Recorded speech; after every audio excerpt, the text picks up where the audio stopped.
Success in the New South Wales Sustaining the Basin Irrigated Farm Modernisation program is most often dependent on good planning.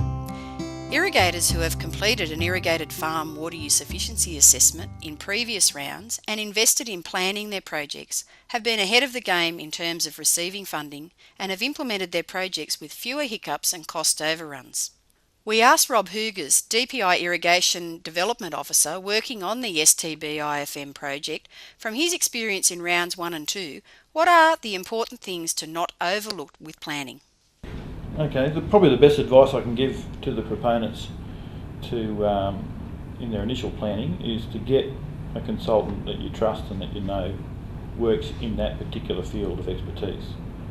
To estimate what it is you're trying to fix, work out what your losses are before you decide how you're going to fix them, and don't overestimate your savings. There are ways of adjusting how much the whole job is worth, but if you give up too much water, then the whole thing is against the objectives of the job. Plan it out, give yourself plenty of time. Eventually you'll sign a contract with pretty set timelines in it, with an initial payment, interim payments and final payments. You need to work that around making money on the rest of the farm.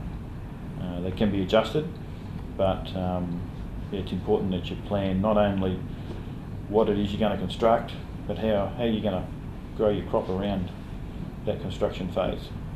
Irrigators are often so focused on their physical project that they fail to consider the other planning issues like state and local government environmental legislation, which DPI have seen become sticking points during implementation.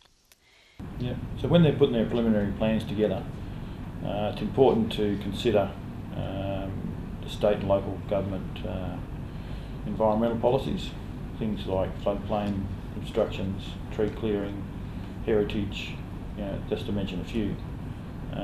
It's important that they factor that in, that they're going to have to apply. They may have to apply. It is their responsibility to organise all that, and that needs to be factored into their timelines to do that. The logistics of actually getting the project done in the timeframes and unexpected issues with decommissioning old irrigation systems has also presented some issues for irrigators trying to stick to a timeframe and budget, and need to be considered during planning a successful project. Once your project is approved, there will be a lot of other projects approved at the same time. So just don't assume your contractor is going to turn up the next day. So you've got to clear the old irrigation system out of the way. Could include asbestos, could include permits to do so. You need to organise contractors that are going to be in high demand, and you're going to have weather which is going to change on you at the wrong time. So give yourself plenty of time. Set those parameters around what cash flow you're going to need to pay for things. So you'll have an initial payment up front. You need to know how long that's going to last. Interim payments on milestones that you achieve, and then a final payment on everything completing and being. If that money doesn't cover it, then you need to organise some bridging finance with your bank to cover the gaps. So that's all in your planning as well. So there you have it. A few insights into the issues experienced during rounds 1 and 2 for you to use with planning your own project.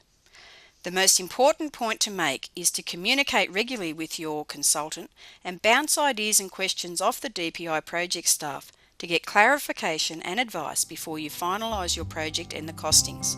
That way it will be smooth sailing.